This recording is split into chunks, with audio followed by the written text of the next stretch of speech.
Dan apabila kita masih punya sangkutan, kesalahan, kezaliman kepada orang lain, lebih baik cepat kita selesaikan dengan baik-baik, sebab urusan umur manusia itu misteri. Kapan kita akan diambil nyawa ini oleh Allah Subhanahu wa Ta'ala? Mungkin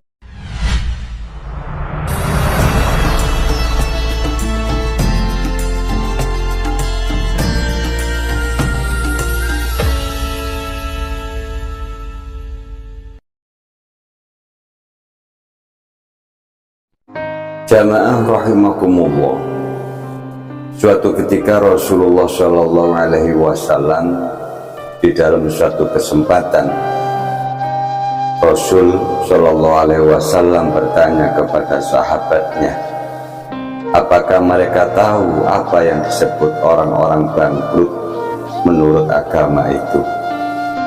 Hal ini pernah dikisahkan dalam sebuah hadis yang diriwayatkan dari Abu Hurairah radhiyallahu anhu, anna Rasulullah sallallahu alaihi wasallam qala atadruna mal muflis. Sesungguhnya Rasulullah sallallahu alaihi wasallam bertanya kepada sahabatnya, tahukah kalian siapakah yang dinamakan orang-orang bangkrut itu? Qalu, para sahabat menjawab kepada Rasul sallallahu alaihi wasallam, al-muflisu fina man la dirhama lahu wa la mata'. Orang-orang bangkrut menurut pendapat kami ya Rasul, ialah mereka yang tidak mempunyai uang dan tidak pula mempunyai harta benda. Jamaah rahimakumullah, ternyata jawaban seperti ini bukan sebagaimana yang dimaksudkan Rasulullah Shallallahu Alaihi Wasallam. Ternyata beliau tidak bertanya tentang hal-hal ekonomi, akan tetapi beliau ingin mengajak para sahabatnya untuk mengetahui bahwa kebangkrutan bisa terjadi tidak hanya dalam bidang ekonomi atau hal duniawi saja, akan tetapi kebangkrutan dalam bidang agama yang paling penting, yang paling hakiki, yang harus kita ketahui dan kita pahami, supaya kita akhirnya di ending akhirnya tidak merasakan sia-sia atau merugi di akhirnya. Jamaah rahimakumullah, jadi di dalam agama juga ada perhitungan secara matematis terkait pahala dan dosa-dosa kita, seperti penambahan dan pengurangan di antara sesama manusia. Hal ini akan terjadi pada saat semua manusia berada di pada mahsyar kelak nanti. Untuk apa? Untuk menjalani hisab, perhitungan, untuk menentukan apakah seseorang tersebut akan layak dimasukkan surga atau neraka. Jamaah rahimakumullah, dengan perhitungan seperti itu atau hisab seperti itu dapat diketahui apakah seseorang akan termasuk beruntung, sa'idun fid dunya wa sa'idun fil akhirah, beruntung dunia atau beruntung akhirat dan lebih-lebihnya, atau syakiyun fil akhirah, atau tergolong orang-orang yang celaka di akhirat. Akan termasuk orang-orang tersebut justru akan mengalami kebangkrutan di akhirat. Jamaah rahimakumullah, dengan perhitungan seperti itu dapat diketahui apakah seseorang akan termasuk beruntung atau celaka, atau justru orang tersebut bangkrut di akhirat kelak.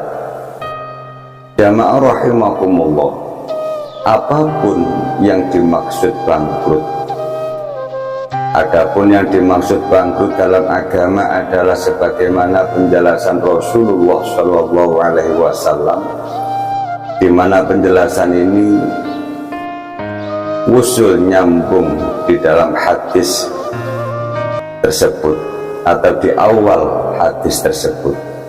Faqala, apa yang disampaikan oleh Rasul, innal muflisa min ummati ya'ti yaumal qiyamati bi sholati wa siyami wa zakati wa ya'ti qad syatama hadha wa qad fahama hadha wa qadhafa hadha wa akalama hadha wa safaka dama hadha wa daraba hadha fa yu'ti hadha min hasanatihi wa hadha min hasanatihi fa in funiyat hasanatuhu fa in faniyat hasanatuhu qabla an yaqda ma alayhi ukhidha min khotoyahum wa turihat alayhi summa turiha fil nar.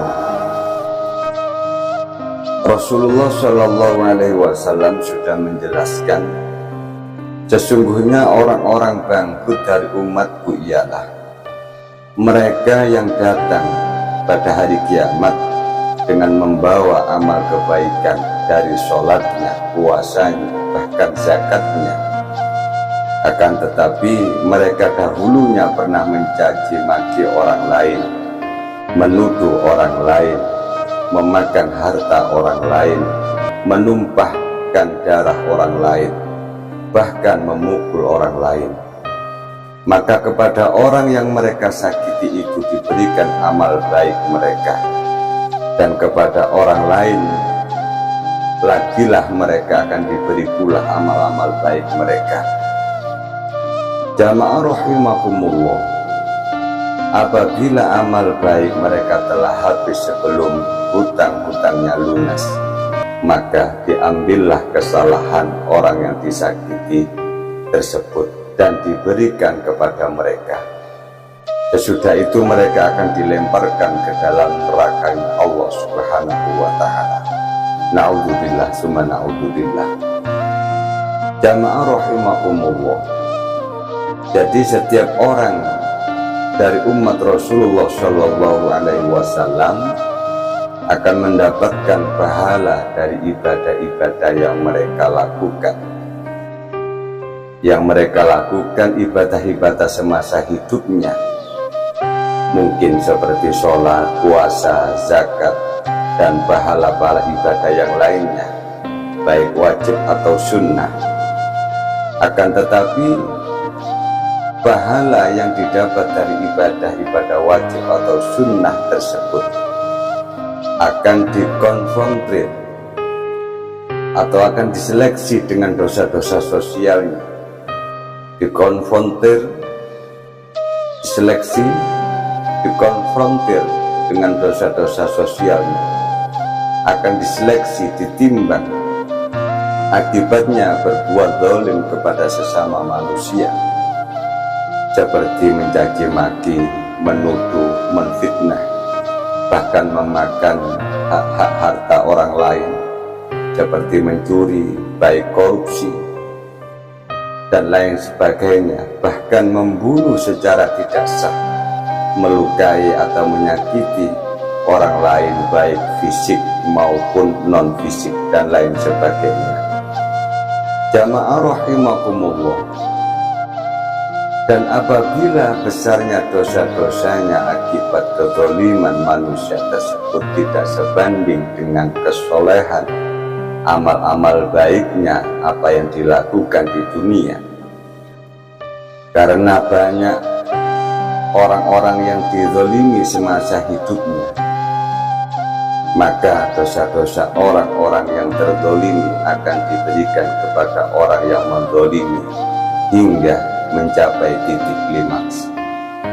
Jamaah rahimakumullah, dan apabila titik impasnya tidak tercapai, maka Allah Subhanahu wa ta'ala akan melemparkan orang-orang yang menzalimi itu ke neraka, atau perilaku orang yang senang menzalimi akan dilemparkan oleh Allah Subhanahu wa ta'ala di nerakanya Allah Subhanahu wa ta'ala. Jamaah rahimakumullah, Di dalam kehidupan ini marilah kita bersama-sama menjaga etika, menjaga pribadi kita, perilaku kita. Jangan sampai tindakan kita, mungkin lesan kita, perilaku kita gampang atau sadar ataupun tidak sadar. Kita hati-hati, jangan sampai kita ini gampang menyakiti orang lain, baik secara fisik ataupun non fisik, yang akhirnya kita semua di ending kelak di padang mahsyar, di perhitungan Allah Subhanahu wa Ta'ala, di hisabnya Allah, kita akan merugi, termasuk tergolong orang-orang syakiyun fil akhirah, orang-orang yang celaka di akhirat. Jamaah rahimakumullah, kezaliman manusia terhadap manusia yang lainnya pada dasarnya merupakan urusan manusia, karena termasuk wilayah muamalah. Akan tetapi Allah Subhanahu wa Ta'ala tidak membiarkan, tidak membenarkan, tidak membiarkan hingga pihak yang melakukan kezaliman menyelesaikan masalahnya. Biar selesai di dunia. Kalau mereka manusia yang suka menzalimi, tidak menyelesaikan, tidak mau meminta maaf dan lain sebagainya, maka Allah akan tidak membiarkan orang-orang yang mempunyai sifat dan sikap yang zalim tersebut. Jamaah rahimakumullah, semisal mungkin dengan kompensasi tertentu atau kita harus meminta maaf kepada orang yang kita zalimi semasa hidup di dunia ini. Apabila hal ini tidak kita lakukan hingga masing-masing dari kita meninggal, dalam arti kita meninggalkan dunia, umur kita diambil oleh Allah Subhanahu wa Ta'ala, maka Allah akan memperhitungkannya di akhirat kelak.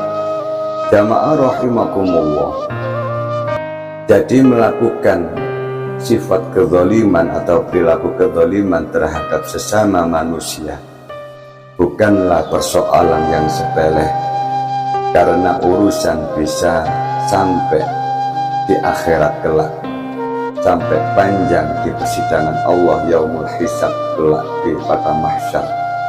Jamaah rahimakumullah, Allah Subhanahu wa Ta'ala memang memperhatikan dan memperhitungkan betul setiap kezaliman yang dilakukan manusia selama di dunia ini. Sebagaimana sudah dijelaskan dalam sebuah hadis marfu yang diriwayatkan dari Anas bin Malik radhiyallahu anhu, wa amma zulmul ladzi la yasbuquhullah wa zulmul ibad ba'dihim ba'dha hatta yudabbiru li ba'dihim min ba'd. Adapun kezaliman yang tidak akan dibiarkan oleh Allah Subhanahu wa Ta'ala adalah kezaliman manusia atas manusia lainnya hingga mereka menyelesaikan urusannya. Jamaah rahimakumullah, oleh karena itu siapapun hendaknya bersikap hati-hati kepada orang lain, baik menjaga lisan kita, tangan kita, dan anggota badan kita yang lainnya, agar kita tidak gampang untuk menyakiti orang lain, supaya kita bisa terhindar dari dosa-dosa akibat perbuatan kezaliman kepada mereka atau orang lain tersebut. Jamaah rahimakumullah, mudah-mudahan kita semua senantiasa diberi kekuatan oleh Allah Subhanahu wa Ta'ala untuk mampu menjaga lisan, tangan, dan anggota tubuh kita, supaya tidak gampang atau mudah menyakiti orang lain. Terlebih-lebih di momen bulan Ramadan ini, bisa berintrospeksi diri, bermuhasabah, bermawas diri. Artinya, jangan-jangan dosa-dosa kita terhadap orang lain ini masih banyak, Mumpung kita masih diberikan umur oleh Allah, diberikan kesempatan, kesehatan, kenikmatan, marilah kita menopang atau meminta maaf kepada mereka dengan semampunya. Selebihnya kita kembalikan kepada Sang Khalik Allah Subhanahu wa Ta'ala. Terlebih-lebih di momen bulan Ramadan ini, kita terus belajar ibadah, belajar kebaikan, terus semampu kita berintrospeksi diri dan terus menerus belajar kebaikan-kebaikan. Dan apabila kita masih punya sangkutan, kesalahan, kezaliman kepada orang lain, lebih baik cepat kita selesaikan dengan baik-baik, sebab urusan umur manusia itu misteri. Kapan kita akan diambil nyawa ini oleh Allah Subhanahu wa Ta'ala? Mungkin hari ini, mungkin besok, mungkin minggu depan, bulan depan, atau tahun depan. Bahkan di detik ini, saat ini, bisa terjadi kita diambil oleh Allah Subhanahu wa Ta'ala. Maka daripada itu, para jamaah pecinta channel YouTube Santri Embong Official, marilah kita bermawas diri, terus melakukan kebaikan, belajar kebaikan terus. Kenapa kita harus belajar kebaikan? Karena kita masih merasa belum baik, kita masih merasa banyak dosa, dan kita ingin meminta maaf kepada siapapun karena kita merasa masih banyak dosa. Mudah-mudahan dosa-dosa kita semua diampun oleh Allah Subhanahu wa Ta'ala. Dan di sekeliling kita, mungkin dosa-dosa kita kepada orang lain, kita mudah dimaafkan oleh orang lain tersebut. Mudah-mudahan kita semua diberikan umur barokah, rizki banyak halal, dan akhirnya kita semua diberikan akhir ending bihusnul khotimah. Salam Santri Embongan Official. Assalamualaikum warahmatullahi wabarakatuh.